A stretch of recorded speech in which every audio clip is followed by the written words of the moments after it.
Bonjour à toutes, bonjour à tous. Je suis ravi de vous retrouver pour ce nouveau webinaire organisé par le pôle de compétitivité ID for Mobility. Si je me présente rapidement, Bruno Boucher, je suis chef de projet en charge du développement de l'activité du pôle sur le territoire de Nouvelle-Aquitaine. Alors pourquoi ce projet aujourd'hui, pourquoi ce sujet aujourd'hui lié aux batteries et notamment à la durabilité? Parce que finalement, au regard et des estimations qui sont faites, je dirais, à l'horizon 2050, la production des batteries sera multipliée par 10, production des batteries à destination des transports, sera multipliée par 10 si on prend comme référence l'année 2023.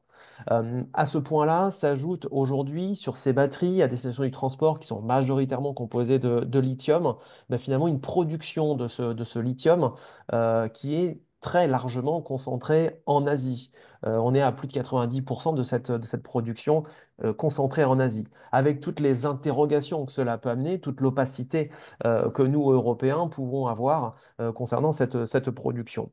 Et je dirais un troisième élément, c'est en ce qui concerne toute la durée de vie des batteries. Aujourd'hui, les constructeurs, notamment de voitures, estiment à 10, 15 ans la durée de vie d'une batterie. Très souvent, et là, si je prends l'exemple d'un constructeur français tel que Renault, Renault E-Tech, sur sa gamme E-Tech, garantit ses batteries à hauteur de 8 ans.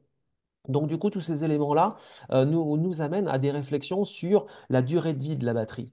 Durée de vie de la batterie, tout simplement aussi parce que, d'après le comité stratégique des mines et de la métallurgie, on estime à plus de 50 000 tonnes de batteries de véhicules électriques qui seront à traiter dès 2027 en Europe. Tous ces points donc nous amènent à ce focus bien particulier sur la batterie, à traiter son cycle de vie, la durabilité de son cycle de vie, à pouvoir aborder à vos côtés et aux côtés des intervenants présents aujourd'hui et qui me font le plaisir de pouvoir intervenir pour vous, des sujets tels que la réglementation de la batterie, je dirais du volet de la production de la fabrication jusqu'à son volet fin de vie, en abordant également un deuxième temps dédié à la seconde vie de ces batteries. À partir de quel moment on va considérer qu'une batterie est en mode de fin de vie, et puis tous les aspects, toutes les illustrations, les exemples de ces secondes vies possibles, et puis un dernier volet sur le plan du recyclage des batteries. Alors, je vous propose qu'on puisse rentrer sans plus tarder dans le vif du sujet. Comme je le mentionnais, vous avez la possibilité de pouvoir poser toutes vos questions à nos intervenants via le petit bouton questions-réponses qui se situe en bas de votre écran, un peu sur la droite. Nous les relayerons à nos différents intervenants. Vos micros sont coupés, donc n'hésitez pas à le faire par écrit dans cet onglet qui vous est dédié. Je vais passer la parole immédiatement à Vincent, Vincent Genevoix, cofondateur de Batteryload pour ce volet réglementaire. Vincent, je te laisse partager ton écran. Ok. Est-ce qu'on voit mon écran? C'est Est-ce qu'on parti, c'est m'entend? tout bon. Merci à toi. Super. Merci beaucoup, Bruno. Merci pour l'invitation. Donc, je suis Vincent Genevoix, cofondateur de la société Batteryload. Et pour introduire ce sujet sur la durabilité des batteries, je vais vous parler de deux choses. Deux choses qui, peut-être de prime abord, n'ont pas forcément de lien entre elles, mais en fait, vous allez voir que si, on a un lien très direct entre ces deux choses. La première, c'est l'impact des batteries, notamment l'impact sur les ressources, parce que c'est toujours un point de crispation quand on parle de batterie au lithium ou d'électrification des transports. Il y a toujours et assez rapidement la question qui arrive sur oui, mais l'impact des batteries, est-ce que c'est pas pire que le reste? Donc, je vais essayer de vous apporter un petit éclairage là-dessus. Et ensuite, on fera un focus sur le règlement européen qui est en vigueur aujourd'hui autour des batteries. Ça, c'est un point vraiment important parce que on a un règlement européen qui impose beaucoup de choses à beaucoup de monde. Et ce qu'on voit, nous, à travers notre activité, c'est qu'il y a un certain nombre d'entreprises qui ont des obligations vis-à-vis de ce règlement sans forcément le savoir. Donc, c'est important de faire une. Avant de rentrer dans le vif du sujet, un petit mot sur la société Batteryload. On est une jeune entreprise. Notre objectif, de façon générale, c'est de réduire l'impact environnemental des batteries au lithium. Et pour ça, on va soit accompagner des entreprises qui utilisent ou qui achètent ou qui intègrent des batteries au lithium, et on va les accompagner de différentes façons sur tous ces sujets de durabilité. Ou alors, en propre, en interne, on est aussi une société d'ingénieurs, on essaye de développer des choses nouvelles, des innovations qui vont permettre de faciliter la réutilisation de batteries, donc la seconde vie. Et sur ce sujet, on aura un point tout à l'heure par Sébastien Thomas qui nous parlera de ce qu'ils font chez Intech. Donc, je ne vais pas plus appesantir sur ce sujet. Alors, Je vais me concentrer sur les batteries au lithium aujourd'hui, non pas que ce sont les seules technologies de batteries qui existent, hein. Il y avait des batteries, enfin, des technologies plus anciennes, des technologies plus récentes. Mais aujourd'hui, dans l'industrie, il y a quand même très largement, c'est très largement les batteries au lithium qui sont le plus répandues. Aujourd'hui, si vous avez besoin d'acheter ou d'intégrer une batterie, il y a de très grandes chances que ce soit une batterie au lithium. Après, quand on parle de batterie au lithium, ça ne désigne pas un seul type de batterie. En fait, c'est pas une batterie, mais ce sont des batteries au lithium. Il y a plein de technologies, plein de chimies différentes qui sont regroupées au sein de cette famille des batteries lithium parce qu'elles ont en fait le même mode de fonctionnement, à savoir un transfert d'ion lithium dans la batterie. Après, on peut avoir beaucoup de compositions différentes. Parmi les principaux constituants d'une batterie lithium, on va retrouver un tronc commun dans la plupart de ces batteries lithium, qui est tout d'abord le lithium, bien entendu. On a du lithium dans les batteries lithium. Ensuite, on va avoir beaucoup d'aluminium et beaucoup de cuivre. Ça constitue les collecteurs des électrodes des batteries. Et après, alors ça, c'est pas vrai pour toutes les batteries au lithium, mais dans le cas général, on va retrouver du graphite, qui n'est ni plus ni moins que du carbone et qui va constituer la borne négative de la batterie, donc l'anode de la batterie. Et ensuite, c'est sur la borne positive, sur la cathode, qu'on peut retrouver une très grande variation de composition. Ce sont ça toutes les chimies différentes qu'on peut avoir autour des batteries au lithium, c'est la composition de la cathode. On a quand même deux technologies qui tiennent le haut du pavé, qui sont, c'est peut-être des termes que vous avez déjà entendus, ce sont les batteries NMC, donc pour nickel, manganèse, cobalt, ou les batteries LFP, donc les batteries fer-phosphate. Donc là, aujourd'hui, je ne vais pas me lancer dans un comparatif technique entre les différentes technos, ce n'est pas l'objet. Ce que je veux illustrer avec cette image, c'est que tous ces constituants d'une batterie, en fait, eh bien, ça vient de la mine. Qu'on le veuille ou non, la première étape de fabrication d'une batterie au lithium, c'est une extraction minière. Il va falloir aller taper dans la roche. Une fois qu'on a dit ça, à quel point est-ce que c'est une mauvaise chose ou pas de devoir aller extraire des roches pour fabriquer des batteries au lithium? Pour répondre à cette question, on peut se baser sur différentes études. Ici, on vous montre une étude du World Materials Forum qui régulièrement publie une étude sur la criticité, sur le risque lié à l'approvisionnement des matériaux. Plus c'est rouge, plus c'est critique en fait. Et si on fait un focus sur les constituants que je viens d'évoquer des batteries au lithium, eh bien, on se rend compte qu'effectivement, c'est quand même très rouge-orangé, voire carrément rouge pour certains matériaux. Donc, effectivement, il y a une pression sur les ressources aujourd'hui qui est, il n'est pas prévu que cette pression se détende, en tout cas pas à court terme, puisque même si la demande en véhicules électriques ralentit un peu en Europe, le besoin en batterie lithium, il est quand même là, il est quand même en croissance, et il est là dans le monde entier aujourd'hui. Le monde entier veut des batteries au lithium, donc il va y avoir une certaine pression sur les ressources qui risque de s'accentuer. Et ça, c'est d'autant plus vrai pour nous, Européens, dans la mesure où tous ces matériaux-là, à peu de choses près, on n'a pas un gramme qui est extrait en Europe aujourd'hui. Bruno le disait en introduction. Et sachant que faire sortir une mine de terre, c'est un investissement sur le très long terme, hein, ça peut prendre 10, 15, 20 ans avant que la mine soit vraiment pleinement opérationnelle. Comment on fait pour réduire à court terme et à moyen terme la pression sur les ressources? Il n'y a pas 36 solutions, hein. Donc, la première, c'est de prolonger autant que faire se peut la durée de vie des batteries qui sont déjà fabriquées pour éviter d'avoir à fabriquer de nouvelles batteries. Donc là, on va pouvoir essayer d'optimiser l'usage premier de la batterie, puisque une batterie bien utilisée va pouvoir vivre beaucoup plus longtemps qu'une même batterie qui ne va pas être bien utilisée. Et ensuite, donc, il y a cette possibilité de donner une seconde vie, donc de réaffecter une batterie sur d'autres usages un peu moins exigeants que son usage premier. Et là, donc, vous aurez tout à l'heure un exposé sur le sujet. Et la deuxième possibilité, c'est de recycler les batteries pour récupérer les matériaux. Quand une batterie est usagée, tous les matériaux les plus importants comme le lithium, le cobalt, etc., ils sont toujours dans la batterie. Ils ne se sont pas envolés, ils ne se sont même pas transformés, ils sont toujours là. Donc, on pourrait simplement, entre guillemets, essayer de récupérer ces matériaux-là pour les réinjecter dans le circuit de fabrication des batteries. Et là, on a donc Justo Garcia qui tout à l'heure nous parlera de ce qu'ils font chez Orano pour recycler les batteries. Je me permets un petit spoiler, on sait recycler les batteries aujourd'hui, technologiquement parlant. Ça se fait même assez bien dans l'industrie, hein. Il y a des technologies pour pouvoir extraire et récupérer les matériaux. Les grands enjeux qui sont devant nous, c'est comment on fait pour recycler les batteries à grande échelle et comment on fait pour que ce soit le plus vertueux possible sur le plan économique et écologique. Donc, vous aurez tout à l'heure l'intervention de Justo Garcia à ce sujet.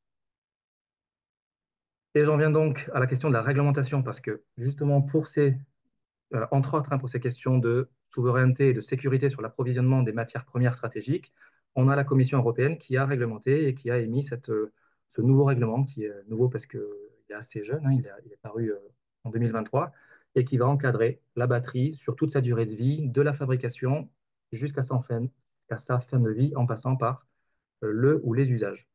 C'est un règlement qui est assez contraignant, hein, il faut le dire, pour un certain nombre d'acteurs, notamment pour les producteurs de batteries. Et on va voir, et ça c'est un point super important, que le producteur de batterie, ce n'est pas forcément celui auquel on pense. Ce n'est pas forcément le fabricant de la batterie qui est considéré comme étant le producteur. Donc ça c'est très important, on va le voir tout à l'heure.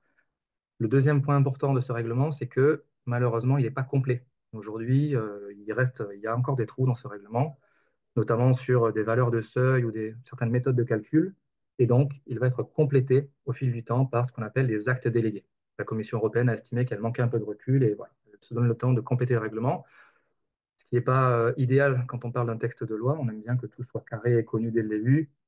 Mais bon, c'est comme ça. Et puis, voilà, le règlement, il a quand même le mérite de poser un cadre assez clair sur la batterie. Alors, c'est un règlement qui est costaud, hein. Il est assez dense. On a quasiment 120 pages, une quinzaine d'annexes. Il y a beaucoup de choses. Surtout, ce qui est compliqué à appréhender quand on s'attaque à ce règlement batterie, alors ce que je vais dire, c'est sûrement vrai pour tous les textes de loi, mais je trouve que ça l'est particulièrement sur ce règlement quand on l'a décortiqué. Ça nous a fait penser à un livre dont vous êtes le héros. Je ne sais pas si vous connaissez ces éditions, pour ceux de ma génération et ceux d'avant, c'était très à la mode dans les années 90.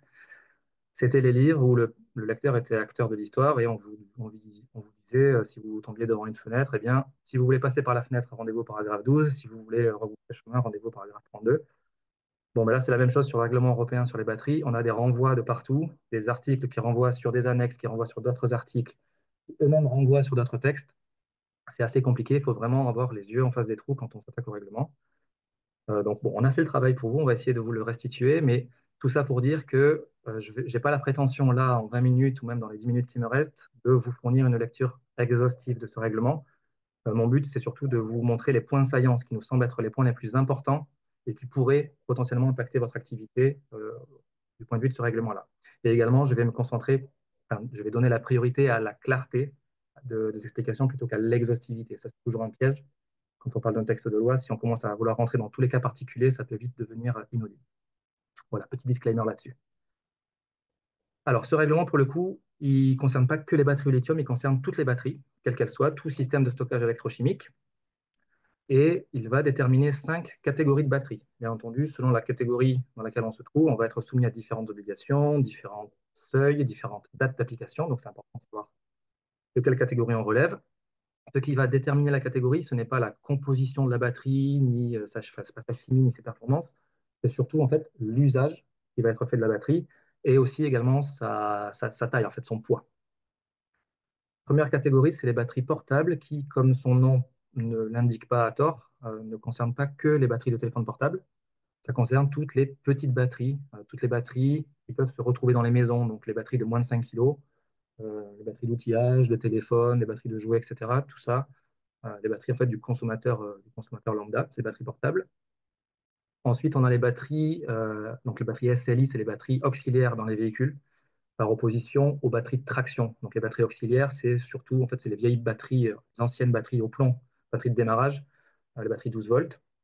Et après, on va avoir les batteries qui concernent la mobilité avec la petite et moyenne mobilité, les batteries LMT pour Light Means of Transport. Ça, ce sont toutes les batteries de mobilité qui font moins de 25 kg.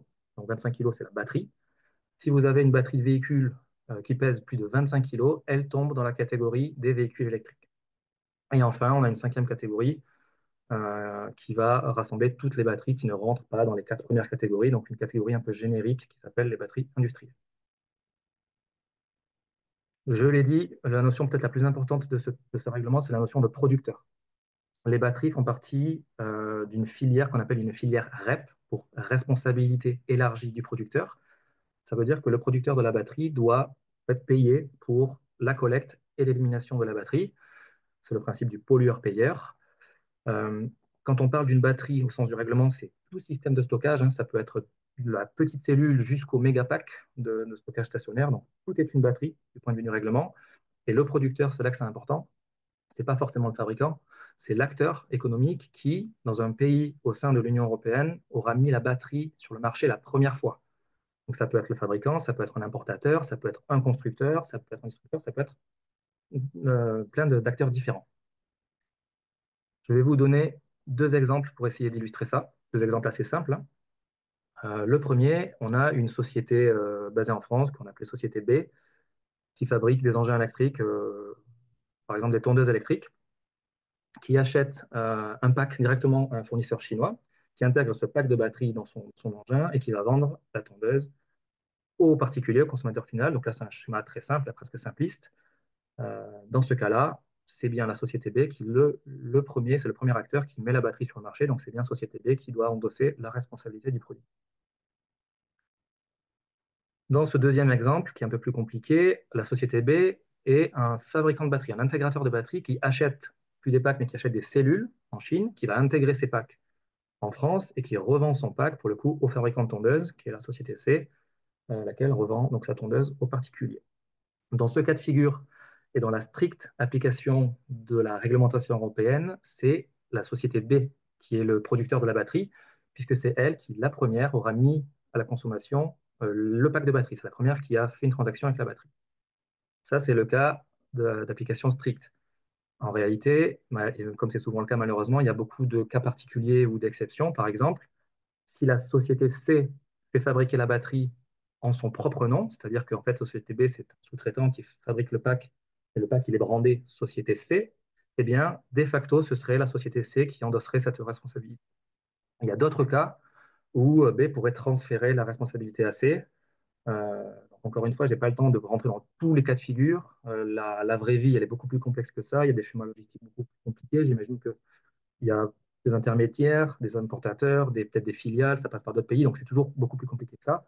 Ce qu'il faut retenir, c'est que c'est très important de définir qui est le producteur, et pour ça, il faut mettre à plat le schéma logistique, et également discuter avec ses fournisseurs et ses clients pour être sûr qu'il n'y ait pas d'équivoque sur qui est le producteur dans la chaîne de valeur. Une fois qu'on a déterminé le producteur de la batterie, comment on va s'acquitter de cette responsabilité? Là, dans la majeure partie des cas, c'est assez simple. On a des éco-organismes en France, ils sont au nombre de deux, c'est Screlec ou Corepil. Et il suffit, entre guillemets, d'adhérer à un de ces deux éco-organismes. Vous déclarez les quantités que vous mettez sur le marché, vous payez une cotisation en fonction de ces quantités, et vous n'entendez plus parler de la batterie lorsqu'elle est en fin de vie. Ça marche très bien pour les batteries portables. Ça marche bien aussi pour les batteries de petite mobilité. C'est un peu plus compliqué, disons que ça se met en œuvre sur les batteries de véhicules électriques. Euh, pour l'instant, ils y travaillent, les éco-organismes, pour essayer d'élargir le champ des batteries qui rentrent dans leur activité. Il y a également la possibilité de mettre en place un système individuel. Donc, vous pourriez décider de gérer ça vous-même. Sachez que dans ce cas-là, vous allez être soumis au même cahier des charges que les éco-organismes et donc aux mêmes obligations. Et en fait, il y a assez peu de cas où c'est pertinent de faire ça soi-même, hein, à part justement peut-être dans le cas de batteries de véhicules électriques ou dans le cas de batteries particulières. Collecter les batteries, les trier et les recycler, c'est quand même un métier. Donc voilà, il y a assez peu de cas où c'est pertinent de mettre en place un système individuel. Un autre point très important de la réglementation, c'est ce fameux passeport batterie dont on entend beaucoup parler et qui peut-être va vous concerner. En tout cas, si ça vous concerne, ça pourrait être relativement impactant. Alors, ce passeport batterie, ce qu'il faut savoir déjà, c'est qu'il ne concerne pas toutes les batteries. Il ne concerne que les batteries, on va dire les batteries les plus grosses, donc les batteries de mobilité, de moyenne mobilité, les batteries de véhicules électriques, et les batteries industrielles au-delà de 2 kWh. Ce qui est important également, c'est que le passeport batterie, ça fait partie des choses qui ne sont pas encore complètement calées aujourd'hui dans la réglementation. Il reste encore des choses à définir, malheureusement. Alors, parmi ce qui est fixé déjà dans la réglementation, on a les objectifs, on a un certain nombre d'informations minimales que le passeport batterie va devoir contenir, et on a également une date d'application qui est de février 2027, donc dans 2 ans, ce qui est, selon les points de vue, à la fois loin ou à la fois très proche. Ce qui va rester à définir aujourd'hui dans le passeport batterie, c'est d'éventuelles autres informations qu'il faudrait tracer dans ce passeport batterie, ou surtout les modalités techniques de mise en œuvre. Comment ça va s'articuler tout ça de façon concrète? C'est pas encore complètement calé et on va voir que c'est pas simple en fait hein, de mettre ça en œuvre et on va voir pourquoi. Là, on vous a mis une illustration qui est faite par un consortium qui s'appelle le Battery Pass, parce que comme le passeport batterie est encore en gestation, eh bien, on a différents groupes de travail qui étudient la question et font des publications pour faire des propositions à la Commission européenne, peut-être aussi essayer d'influencer un peu la réglementation. En l'occurrence, le Battery Pass, c'est un consortium allemand, comme ils savent très bien le faire, hein, composé de grandes industries, de start-up, qui couvrent bien la chaîne de valeur de la batterie et qui publie régulièrement des études. Et cette image, elle est bien parce qu'elle montre assez bien les différentes informations qu'il va falloir tracer dans le passeport batterie, même si elle n'est pas exhaustive. On n'a pas toutes les infos aujourd'hui dans cette image. Donc on voit que dans le passeport batterie, il va falloir tracer déjà des informations sur l'identité de la batterie, qui elle est, d'où elle vient, et comme batterie. On a des informations sur tout ce qui est réglementaire, donc la conformité de la batterie, la réglementation, etc.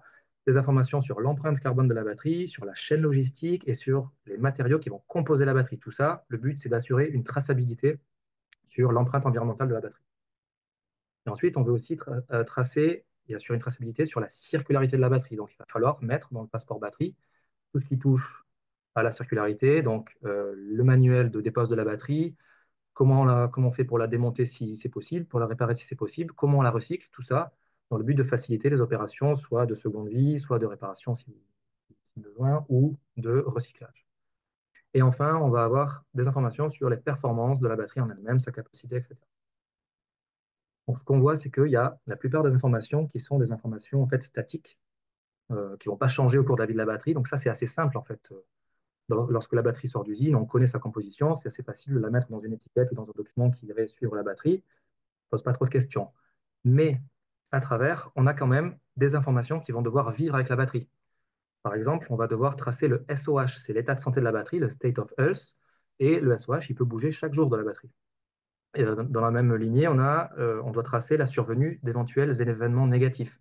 Par exemple, si la batterie avec une surcharge pourrait être préjudiciable à sa prochaine vie ou à sa sécurité. Donc tout ça, il faut le tracer et ça, c'est dynamique. Donc la question, c'est comment on fait pour tracer ça? Est-ce qu'on enregistre les données en local sur la batterie? Est-ce qu'on renvoie les données sur un serveur? Si oui, ça veut dire que la batterie elle doit communiquer. Donc comment elle peut communiquer? Voilà, vous rendez bien compte que ça pose des questions de mise en œuvre technique à laquelle on essaie de répondre aujourd'hui. Et également, il y a la question de la chaîne logistique, puisque on l'a vu, les chaînes logistiques sont très complexes, donc il va falloir que chaque fournisseur, quelque part, cascade un certain nombre d'informations à ses clients, et donc se pose la question de comment on fait pour faire ça de la façon la plus intelligente et sans alourdir outre mesure la charge de chacun. Donc voilà. Tout ça, ça fait partie des questions qui sont en train d'être débattues et pour lesquelles il reste encore des points d'interrogation. Il y a de nombreuses autres dispositions dans ce texte, notamment, je n'ai pas le temps de passer sur toutes ces dispositions-là, hein, j'arrive à la fin de ma présentation, mais un point important aussi, c'est que les batteries rentrent aujourd'hui sous le champ du marquage CE, c'est-à-dire que toute batterie qui est mise à la circulation aujourd'hui doit être marquée CE. Ça, c'est important. Si vous êtes le fabricant, ça veut dire que vous devez effectuer une déclaration de conformité de cette batterie-là.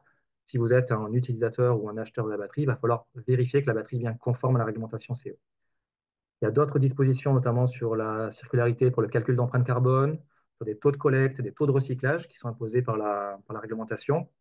Mais voilà, je n'ai pas le temps de passer là-dessus. N'hésitez pas à poser des questions si vous souhaitez qu'on fasse un petit zoom sur l'une de ces dispositions. Et en tous les cas, vous avez mes coordonnées là. N'hésitez pas à prendre contact si vous voulez approfondir un sujet ou l'autre. Voilà. Merci beaucoup pour votre attention. Merci Vincent, merci pour cet éclairage sur le volet réglementaire. Ce que je vous propose, il y a eu quelques questions. Je te propose peut-être de les voir, notamment il y en a une qui a été visée, que j'ai retenue. En ce qui concerne toute la catégorie des AGV, AGV, AMR, donc tous ces robots qui sont destinés je dirais, au déplacement hein, de matières, produits finis ou pas d'ailleurs, mais en tout cas plutôt en milieu industriel.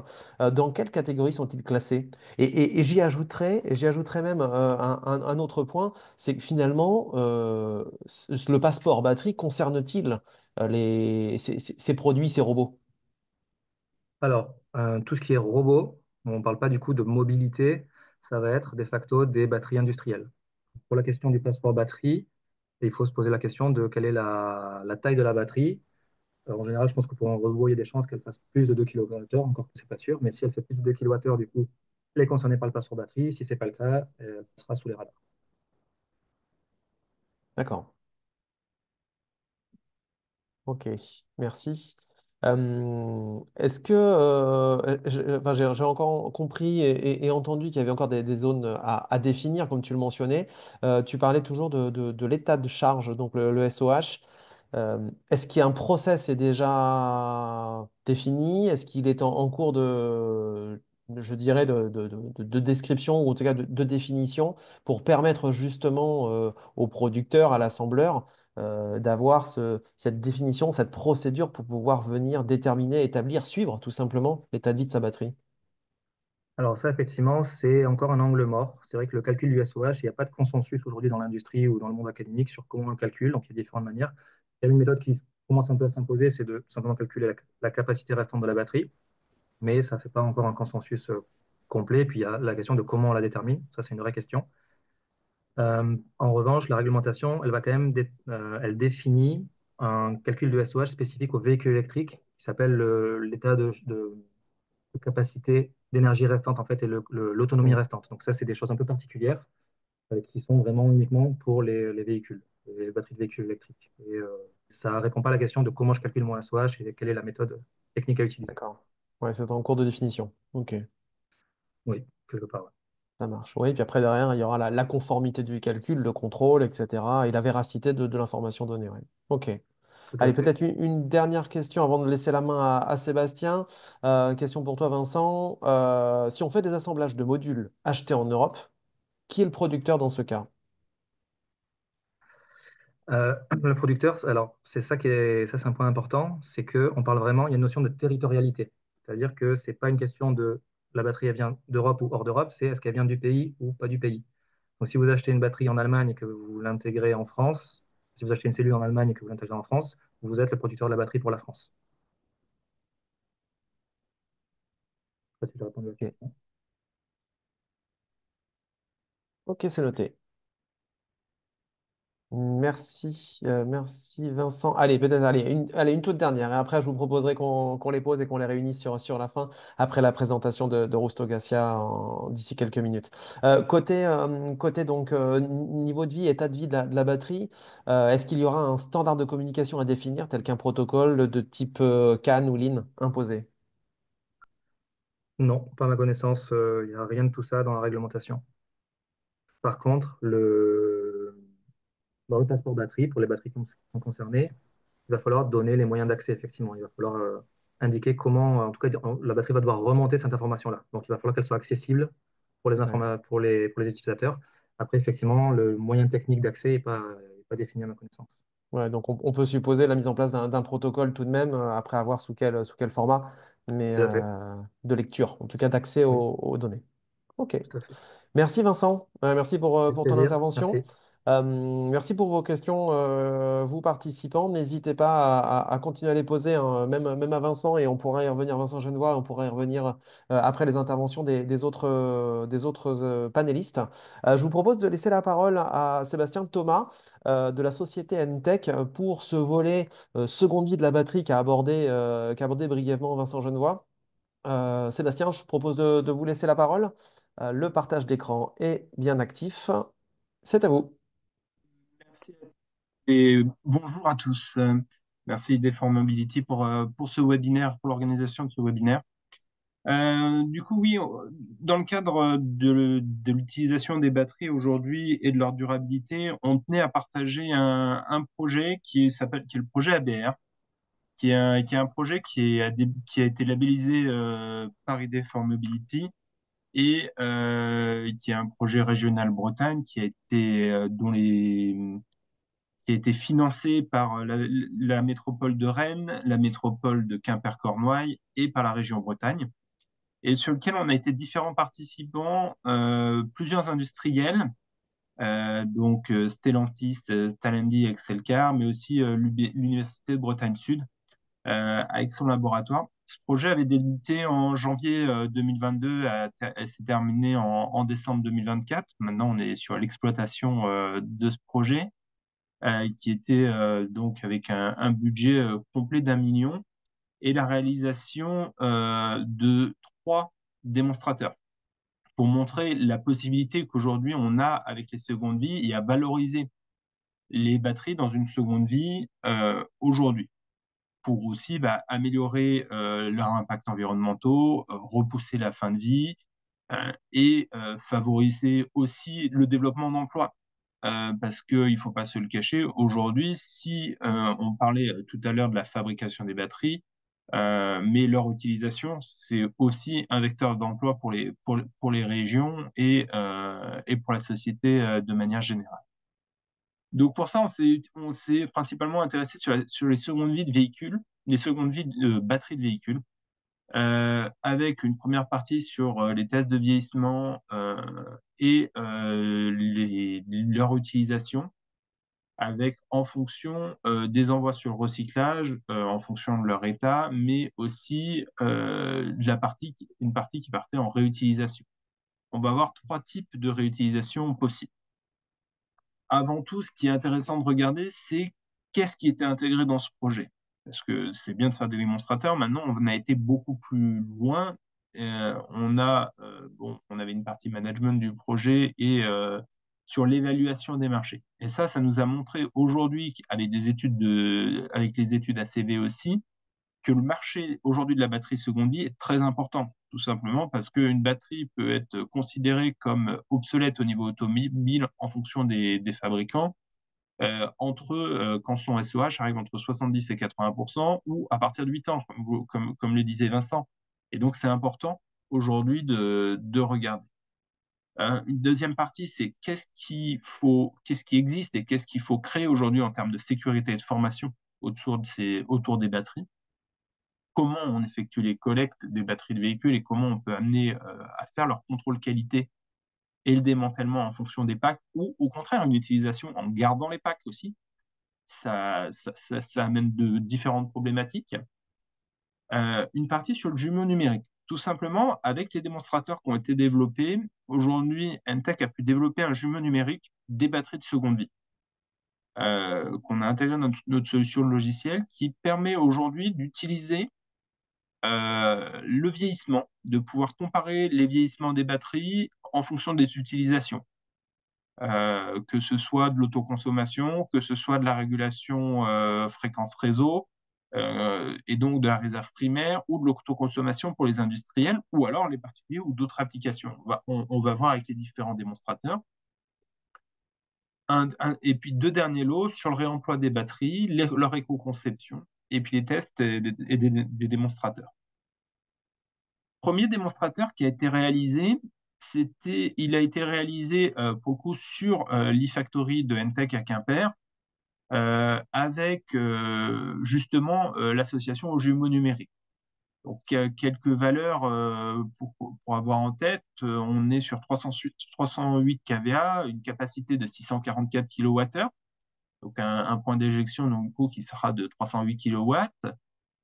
Une conversion, on va voir une nouvelle génération, on va voir, on est sur des convertisseurs un peu particuliers pour optimiser justement ce pilotage, parce que on est sur 14 packs batteries et aujourd'hui on a fait le choix sur ces applications-là de mettre 2 fois 14 convertisseurs ou onduleurs. Donc on est à 2 convertisseurs par pack batterie pour permettre leur pilotage. Une période de démonstration du coup qui a été jusqu'au mois de décembre et aujourd'hui qu'on poursuit encore pendant 6 mois pour améliorer encore notre connaissance des usages et des possibilités et les vieillissements.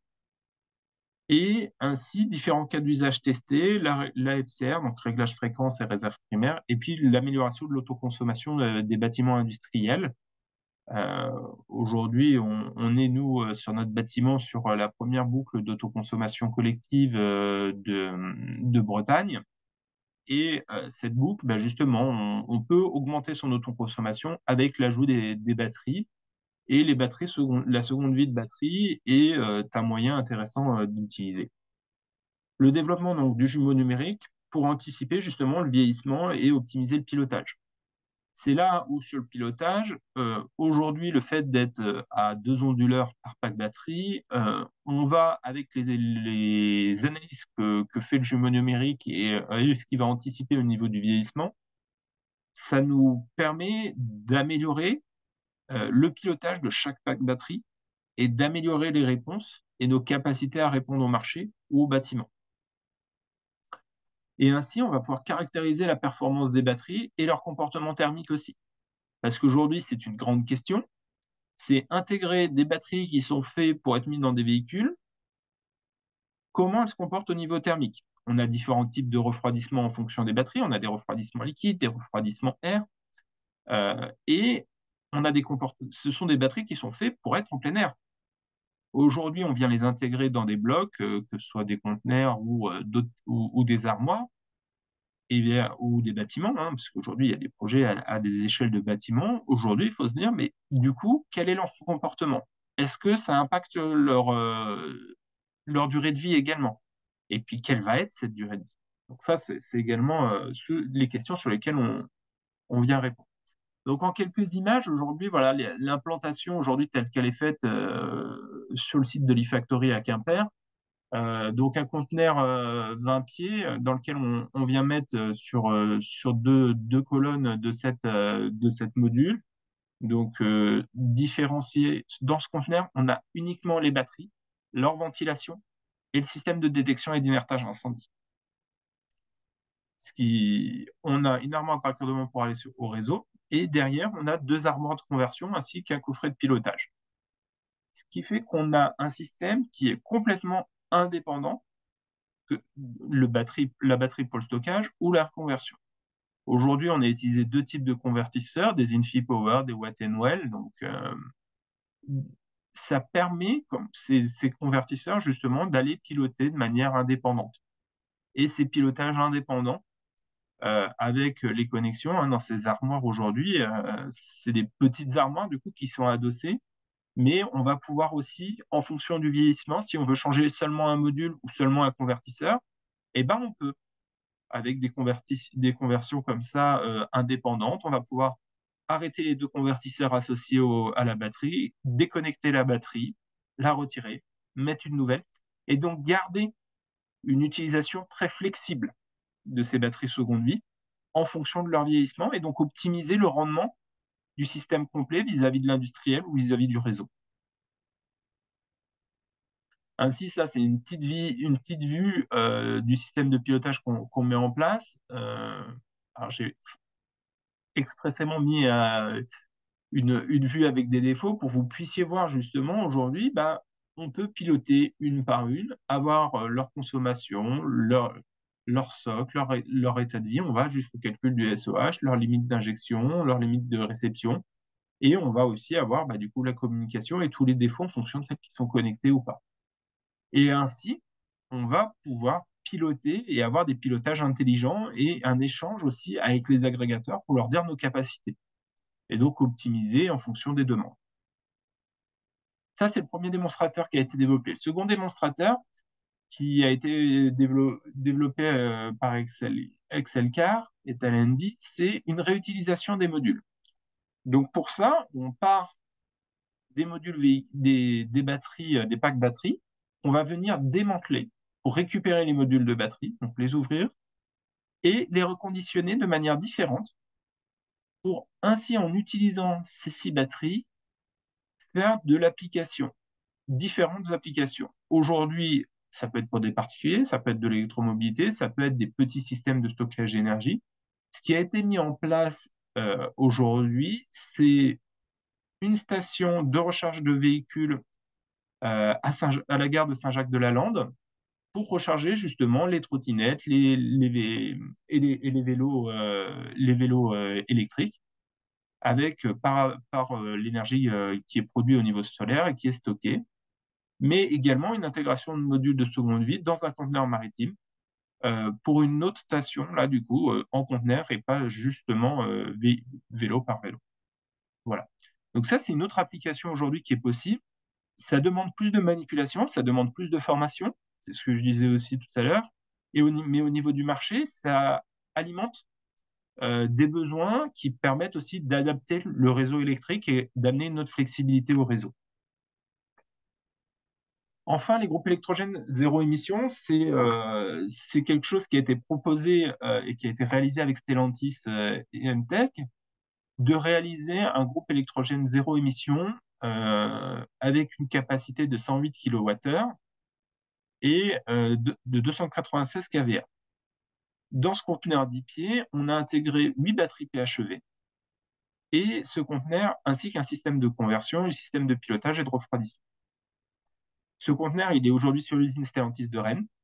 Il remplace un groupe électrogène pour une partie des besoins, avec un double mode pour les onduleurs. On peut faire du coup une fonction grid forming comme ferait un groupe électrogène standard, mais aussi une fonction raccordement au réseau, grid following, qui permet soit de se recharger, soit de venir en secours partiel s'il y a seulement une panne partielle, une baisse partielle de l'alimentation. Donc c'est aussi des possibilités qui s'offrent aujourd'hui aux batteries de seconde vie. Et ainsi, il y a différents essais qui sont en train de réaliser sur l'usine de Rennes par Stellantis pour voir quelle est l'application pour leurs usines et comment ça peut être développé. Parce que bah, aujourd'hui, ils sont fabricants de batteries. On revient justement au propos de Vincent. Et ben, ils désirent aussi limiter leur impact. Et donc, comment ils peuvent réutiliser ces impacts avec des groupes électrogènes zéro émission. Et donc, bah là, c'est quelque chose hein, qui, malgré la fin du projet, reste en place. Et heureusement, ça continue et ça fait source pour leur activité. Voilà trois idées euh, dans ce projet ABR de démonstrateurs qui ont pu être réalisés et qui permettent justement de valoriser les batteries dans une seconde vie ou avec plus ou moins de manipulation, plus ou moins de démantèlement et plus ou moins de flexibilité également.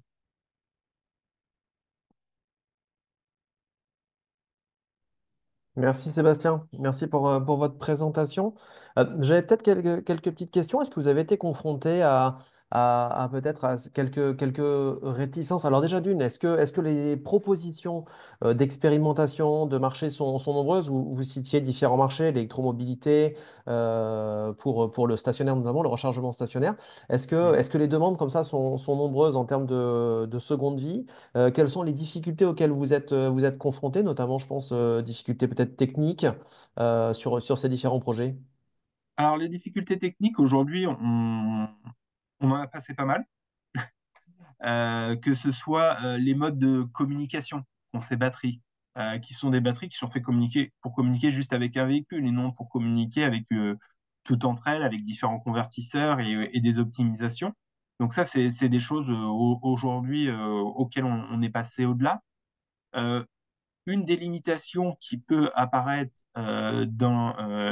c'est la taille des systèmes aujourd'hui. En fonction de la quantité de batterie, aujourd'hui, on va tomber sur de la réglementation ICPE et ces réglementations ICPE vont amener des limites au niveau de la quantité de batteries assemblées entre elles, sur les utilisations et surtout l'implantation des sites où on peut les utiliser. Maintenant, aujourd'hui, c'est une réglementation qui est en constante évolution et c'est une réglementation avec laquelle on travaille et on a l'habitude. Donc aujourd'hui, ça ne pose pas de problématique en soi. C'est quelque chose qu'on a abordé et qu'on continue à aborder avec les différents industriels qui désirent les intégrer. D'accord. Enfin, l'électromobilité, aujourd'hui, c'est une demande qui est présente. Pour le moment, c'est une demande qu'on a très peu, nous, de notre côté. Alors, Excelcar en a un peu plus et c'est plus leur marché. Mais voilà, aujourd'hui, c'est quelque chose qui existe pour permettre justement d'utiliser des énergies renouvelables et de ne pas être connecté au réseau, tout simplement. Ok, merci. Deux petites questions sont apparues. Une question liée au marché. Finalement, le prix de ces cellules, enfin, le prix de ces batteries finalement de seconde vie et l'utilisation de ces batteries de seconde vie comparé à la baisse des prix des cellules neuves, des batteries neuves. Finalement, est-ce que c'est rentable, tout simplement? Alors, il faut voir deux choses au niveau de la rentabilité. Oui, le prix, on va se dire, c'est un investissement sur une batterie qui est déjà existante. Maintenant, la batterie a déjà été vendue et aujourd'hui, les fabricants de batteries ont une obligation de démantèlement des systèmes. Comme pour tout système électrique, aujourd'hui, il y a une obligation de démantèlement. Donc, pour eux, c'est une manière aussi de valoriser potentiellement et du coup de faire un nouveau gain d'argent et donc d'avoir une rentabilité meilleure. Donc, pour les personnes qui désirent, les sociétés qui vont désirer investir dans des batteries de seconde vie, il y a un intérêt aujourd'hui pour pouvoir justement aller vers ces batteries de seconde vie. Euh, alors, je dirais pas que c'est un intérêt immédiat aujourd'hui, parce que les stocks de batteries de seconde vie aujourd'hui commencent tout doucement à se créer. Mais sous 2 à 3 ans, on va être sur les premières bascules, grosses bascules de séries de flotte de véhicules. Et là, justement, il va y avoir des quantités qui vont être assez importantes, ce qui va faire baisser encore plus ces batteries, les prix de ces batteries de seconde vie. Et puis, bah, c'est aussi un investissement que n'auront pas à faire les constructeurs automobiles, par exemple, pour leur démantèlement. Parce qu'aujourd'hui, bah, ils vont pouvoir s'en séparer et ce sera le consommateur final qui devra se gérer le démantèlement. Et, et ça peut être aussi très intéressant et permettre de baisser les prix. Après, c'est des accords à avoir. On ne vous entend pas. Peut-être une dernière, oui, merci. Peut-être une dernière question à destination de vous, Sébastien, avant de passer la parole à Justo qui s'est connecté. On parlait de la seconde vie. On parlait tout à l'heure, je parlais dans mon introduction de la durée de vie d'une batterie neuve, hein, estimée par les constructeurs. Mais finalement, qu'en est-il par rapport à ces batteries qui sont dans leur phase de seconde vie? Est-ce que vous-même, vous établissez un engagement en termes de cette durée de vie, de fin de vie, si je puis dire? Alors, c'est pas des durées de vie qu'on va rechercher aujourd'hui en fonction des utilisations. Des nombres de cycles, peut-être, j'imagine? C'est des nombres de cycles et c'est des capacités aujourd'hui sur lesquelles il y a des engagements. Donc, ça va être associé. Mais aujourd'hui, c'est justement le pilotage différencié et nos méthodes de pilotage et de connaissance et l'optimisation avec avec l'hyperviseur et le jumeau numérique qui vont permettre justement d'optimiser et d'allonger leur durée de vie, même si aujourd'hui, on va rester sur des capacités minimales. Et donc, à partir du moment où elles seront à une certaine capacité, on arrêtera. Maintenant, l'objectif, c'est de le faire cela dans le plus long terme possible. Ok, très bien. Merci Sébastien. Allez, je termine juste sur la dernière question qui va m'amener finalement à la transition et pour laisser la parole à Justo. Euh, on parlait tout à l'heure de la filière REP, pardon, pour tout ce qui est le démantèlement de ces batteries, alors batteries initialement neuves et qu'on considère arriver en fin de vie. Vous concernant, en tout cas dans le cadre de ces expérimentations-là, qui est responsable du démantèlement? Est-ce qu'on retrouve le Screlec? Est-ce qu'on retrouve les mêmes structures que celles qu'a présentées Vincent tout à l'heure, ou est-ce qu'il y en a d'autres? Non, c'est les mêmes structures aujourd'hui au niveau du démantèlement. Et justement, c'est là où aussi je rebondis sur les gains économiques potentiels, justement par rapport à ces obligations de démantèlement et de sécurité et environnementaux qui sont obligatoires. Ok. Très bien. Merci Sébastien. Ça me permet Merci. donc de passer la parole à Justo Garcia qui va pouvoir nous dire un mot sur l'après fin de vie, je dirais en tout cas la toute fin de vie de nos batteries, sur le volet notamment recyclage et toute l'expertise, les compétences du groupe Orano. Justo, je vous laisse partager votre écran. Vous avez le bouton au centre en bas Voilà, je pense que c'est bon. et c'est tout bon. C'est Alors, tout bon pour nous. Je vous laisse la voilà. parole. Merci Rusto. Ok, alors par contre, est-ce que vous avez l'écran bien ou pas? Oui, c'est bon. Oui, ça va, ça va. Ok, Merci. parfait. Donc, merci beaucoup pour cette invitation de présenter effectivement le développement d'Orano, donc sur le recyclage des batteries lithium-ion. Alors, est-ce que... Ah oui. Donc, Orano, rapidement, donc Orano est connu pour être effectivement. Alors, j'ai essayé de le mettre en plein écran. Voilà, ça sera mieux. Orano donc, est un acteur du combustible nucléaire qui valorise les matières nucléaires. Et donc, c'est grâce à ses compétences que Orano a décidé de développer ses activités dans le cadre de, de la transition énergétique et donc de mettre ses compétences au service de la transition énergétique et donc en développant notamment les activités sur le recyclage des batteries, mais également la fabrication des matériaux de cathode, les fameux précurseurs de cathodes actives, de matériaux actifs de cathode. L'objectif, c'est créer et de contrôler une chaîne de valeur durable de recyclage, euh, permettre une réindustrialisation en Europe et également créer des boucles fermées pour des matériaux qui s'adaptent au développement des futures batteries. Et donc, Orano est un acteur engagé, donc également et partenaire dans différentes associations autour des batteries, BEPA, Nouveau Système Énergétique, ERMA et également European Battery Alliance. Le programme d'Orano est axé sur donc le recyclage, mais également la fabrication de matériaux de cathode, comme je vous l'ai dit. Et donc, pour la fabrication active de matériaux de cathode, Orano s'est associé à XTC New Energy, donc une société chinoise qui, depuis 2008, fabrique des matériaux actifs de cathode et donc un leader en, en Chine. Euh, Pourquoi donc Orano a décidé également de s'inscrire également dans la fabrication des matériaux actifs de cathode, c'est parce qu'effectivement ça donne sens. Aujourd'hui, ces activités premières, c'est également le recyclage et le retraitement des matériaux nucléaires pour en faire pour les réutiliser. Donc dans ces fameux MOX. Et donc l'objectif pour les batteries, ce sera également de réincorporer des matières recyclées dans les nouvelles fabrications et donc pouvoir être présent sur la fabrication des matériaux de cathode avait du sens et permettait de boucler le cycle des matériaux. Quelques mots sur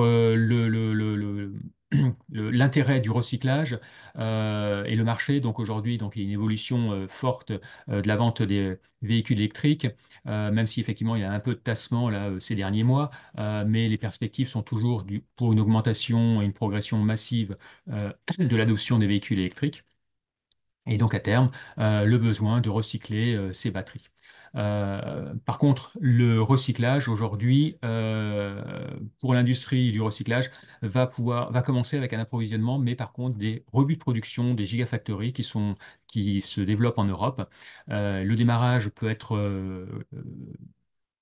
difficile, avec des taux de rebut assez importants. Et donc, ce qui va alimenter les usines de recyclage jusqu'en 2030. Et à partir de 2030, ce sera les véhicules, enfin les batteries en fin de vie qui devraient prendre le relais et avoir une part plus importante dans les approvisionnements des usines de recyclage. L'intérêt du recyclage, c'est donc une réduction de l'impact carbone, une réduction également de la consommation d'énergie. Euh, on voit au moins 30% de l'empreinte carbone est réduite grâce à la réutilisation de matériaux recyclés. C'est également une chaîne d'approvisionnement plus éthique. Euh, on, on contrôle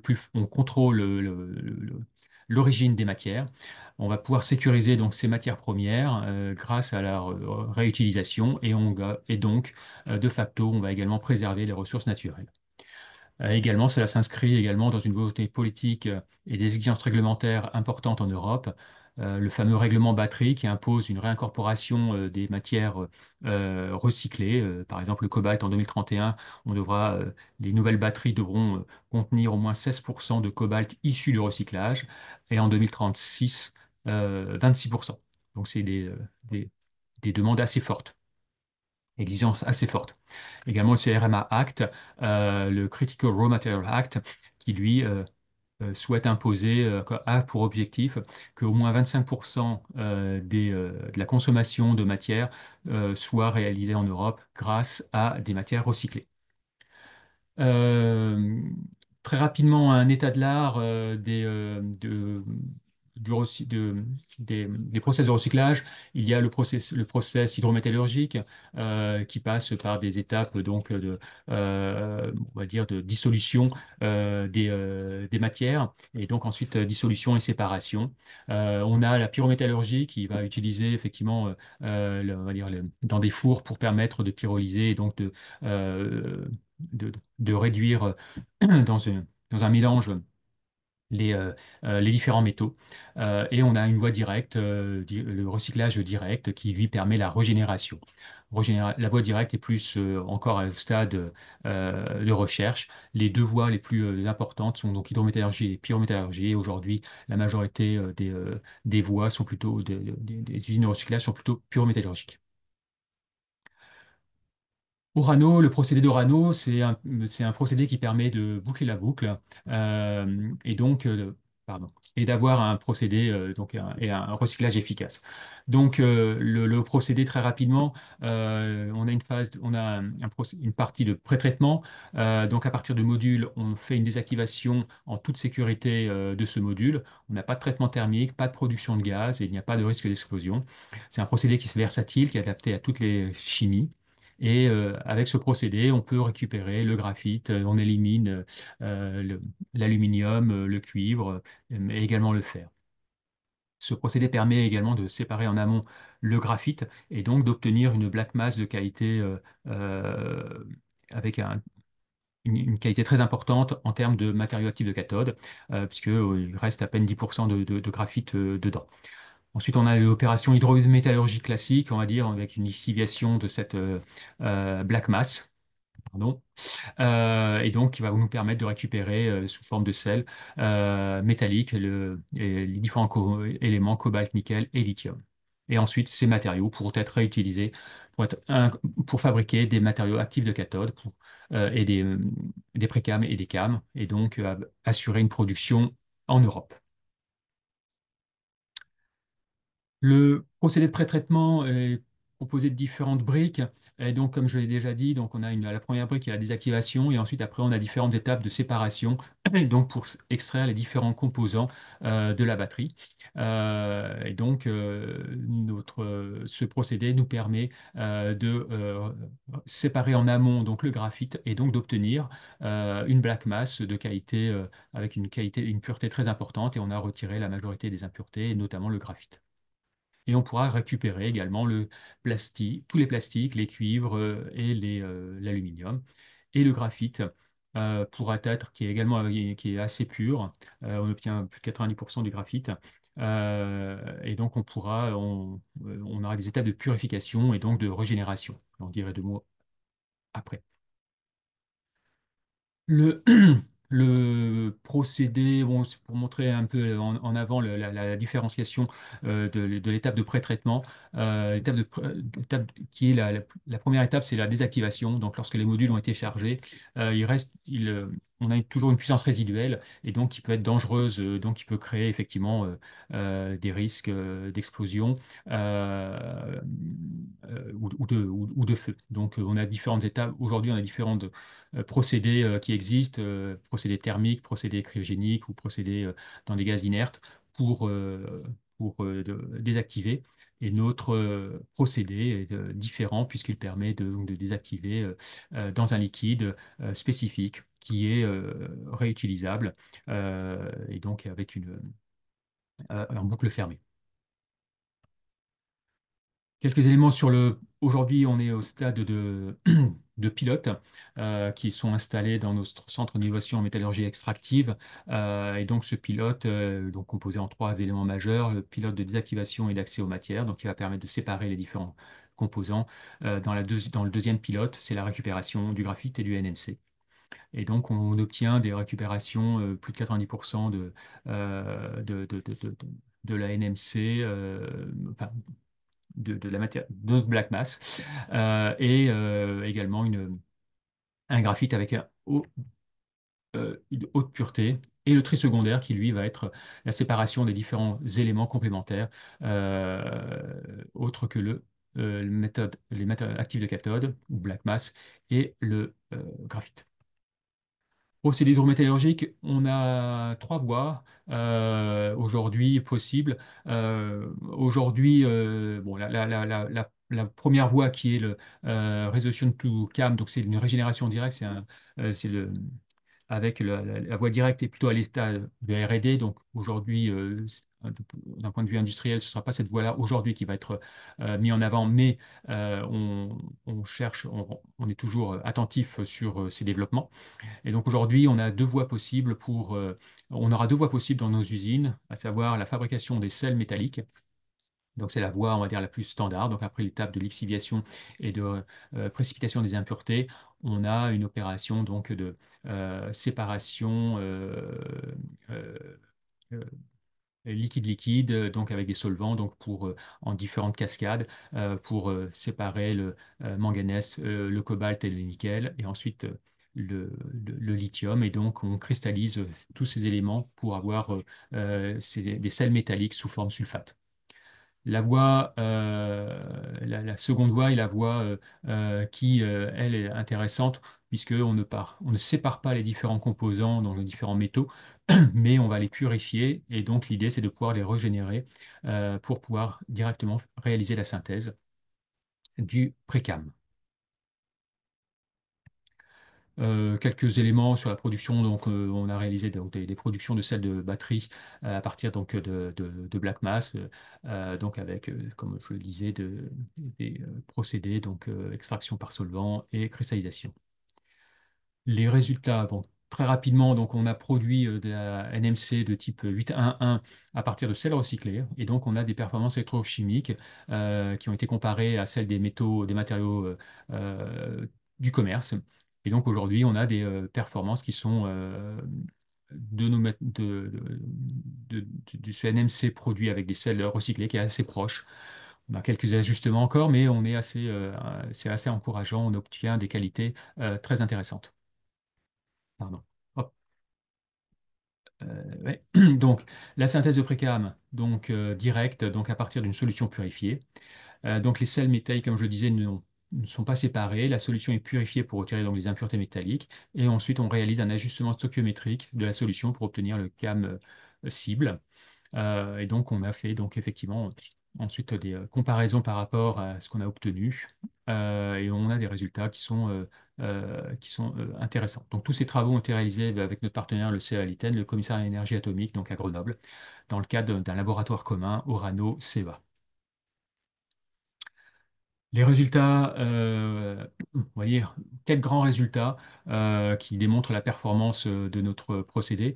Donc, comme la première partie qui est sur le pré-traitement, dans la désactivation en toute sécurité des modules, donc qui a été fait avec différents types de modules à différents états de charge de ces modules, de 30% à 110% donc de charge. Deuxième point également important, c'est la récupération du graphite à partir du flux séparé lors du pré-traitement. Et donc, on l'a purifié, on l'a régénéré avec un procédé électrochimique et on a obtenu des performances électrochimiques assez proches de celles initiales. Donc, ces travaux ont été réalisés en partenariat avec un producteur de matériaux actifs de cathode, d'anode.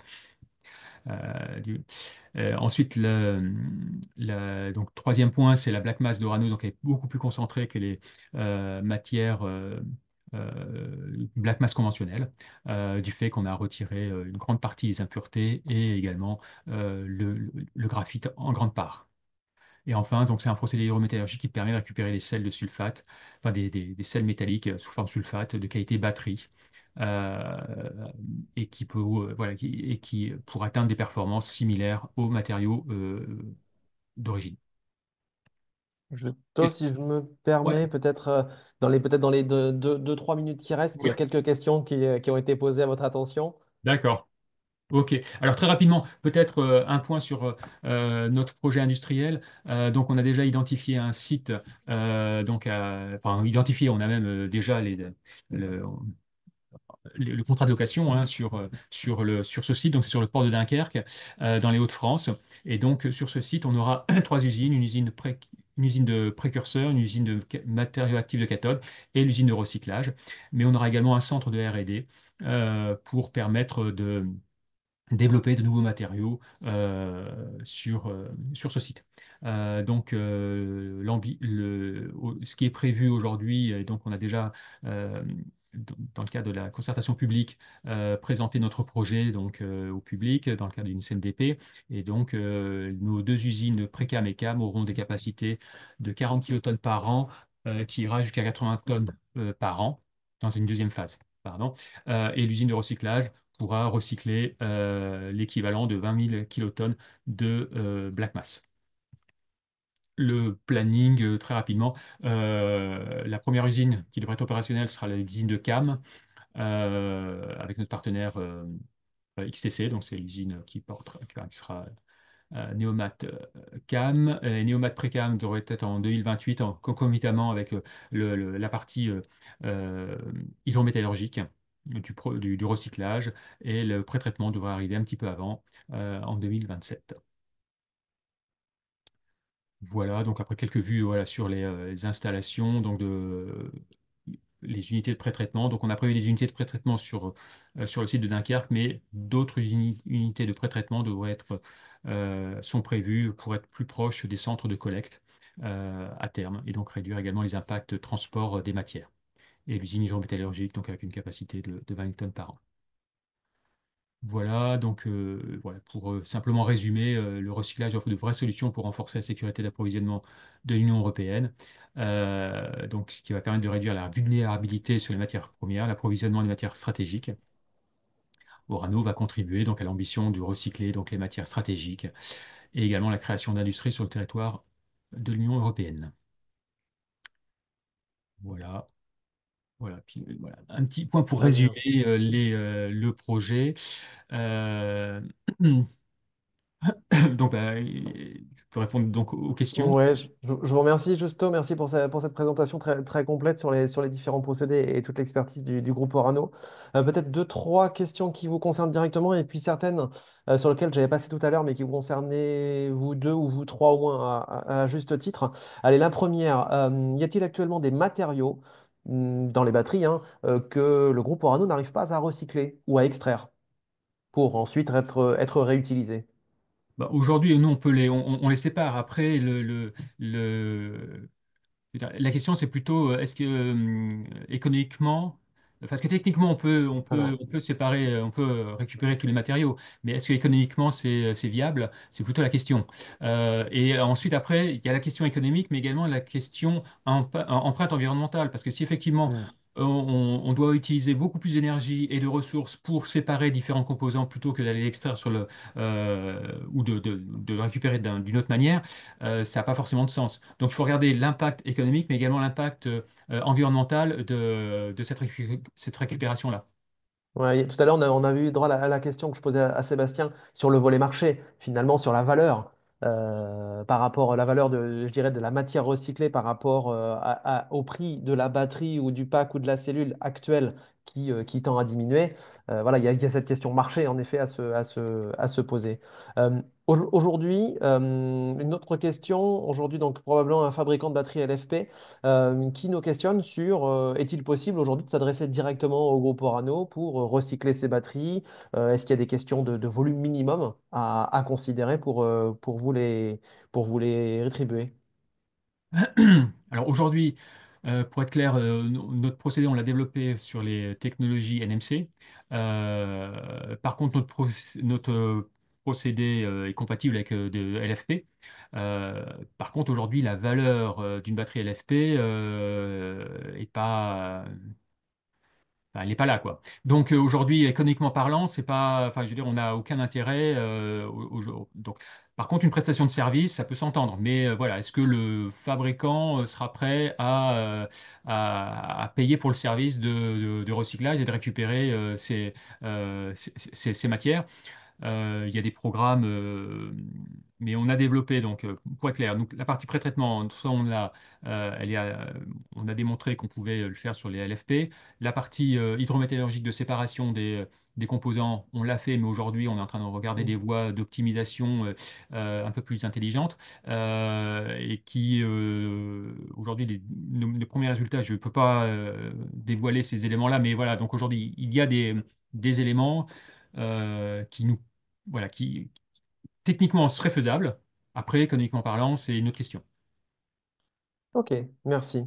Une question qui vous concerne, vous, Justo et Sébastien, sur la qualité finalement des matériaux, hein, qu'il s'agisse de la phase de seconde vie de la batterie ou de la phase de recyclage, finalement, est-ce qu'il y a une perte, est-ce qu'il y a ou plutôt une conservation des propriétés des matériaux? Est-ce qu'ils sont appauvris?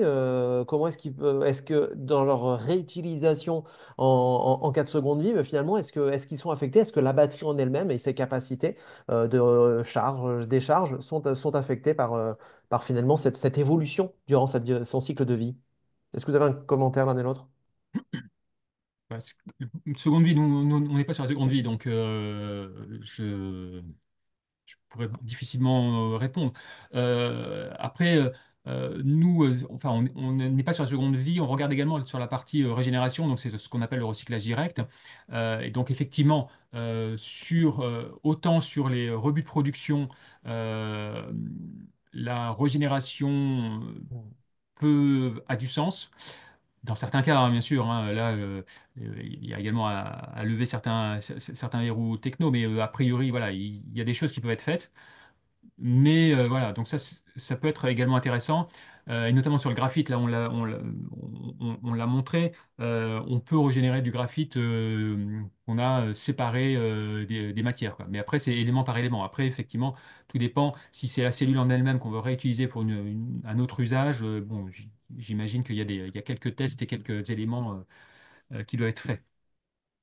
Mais sur la capacité même et les caractéristiques même du graphite, du cobalt, etc., il n'y a pas d'appauvrissement, je dirais, en termes de qualité sur ces matières-là? Bah, c'est un métal, hein, donc lui, il est pas. C'est surtout après, c'est le degré d'impureté qui entoure ces métaux, Ouais. qui accompagne ces métaux. Hmm. Voilà, du D'accord. cuivre qui a été recyclé ou voilà, qui soit extrait de la mine, c'est du cuivre. Après, c'est tous les impuretés qu'on a à côté, Ouais, quoi. associé, ouais. Ok. Sébastien, un commentaire?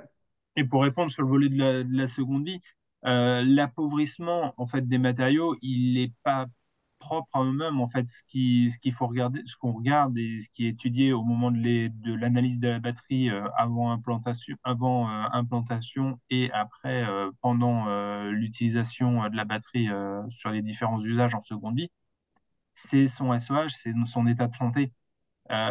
C'est pas les matériaux, chaque matériau indépendamment qui vont impacter, c'est le global qui va impacter l'utilisation de la batterie aujourd'hui. Ok, très bien. Je vous remercie. Je regardais par rapport aux questions. Il y a peut-être quelques questions qui étaient assez précises, notamment pour toi, Vincent, mais que je propose de te faire passer ensuite sur un cas de fabricant de batterie qui produit en Europe, etc. Le cas de la responsabilité hein, que tu évoquais tout à l'heure, je pourrais te le faire passer. Merci à vous trois. Merci à vous tous, et également participants, pour vos questions. On a pu en effet, au travers de ce webinaire, vraiment avec un focus très précis sur le volet durabilité, j'espère avoir répondu à vos questions. Merci pour la qualité de vos interventions. À vous trois, Vincent, Sébastien, Justo. Je pense que ça amènera d'autres questions. N'hésitez pas, les participants, à nous poser d'autres questions à ce niveau-là. Je me ferai fort de pouvoir les relayer auprès de nos panélistes. On a pu voir ce volet réglementaire, des exemples d'actions. Notamment réalisées par Entech sur le volet de la seconde vie. Et puis ce volet recyclage mis en place par le groupe Orano. Merci à vous tous. Si vous avez des questions, c'est encore le moment. Même vous, les panélistes, les intervenants, si vous avez des commentaires, des choses oubliées, allez, on profite des 2, 3 minutes qui nous restent. Je peux peut-être essayer de répondre à la question sur la responsabilité en Ouais, peut-être de donner Vincent. un autre cas d'usage. Donc il y a vraiment une notion de territorialité, comme je l'ai dit, c'est-à-dire que les éco-organismes, Screlec et Corepil, sont agréés par l'État français pour le territoire français. Si vous avez une batterie, si vous vendez une batterie, enfin en tout cas un produit avec une batterie en Allemagne, par exemple, vous n'allez pas cotiser à Screlec ou Corepil pour l'Allemagne.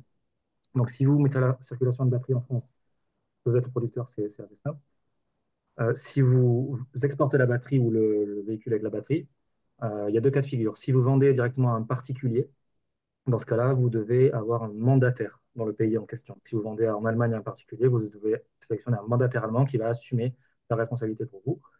Si vous vendez par contre à une entreprise, alors là, on rentre dans une petite zone de flou. La réglementation, elle est quand même assez récente et tous les experts ne sont pas complètement d'accord sur la façon d'interpréter. Il y a sûrement la jurisprudence qui va nous répondre. Mais en tout cas, en tout état de cause, aujourd'hui, si vous vendez à une entreprise, c'est elle qui va être responsable de sa batterie dans le pays en question. Voilà.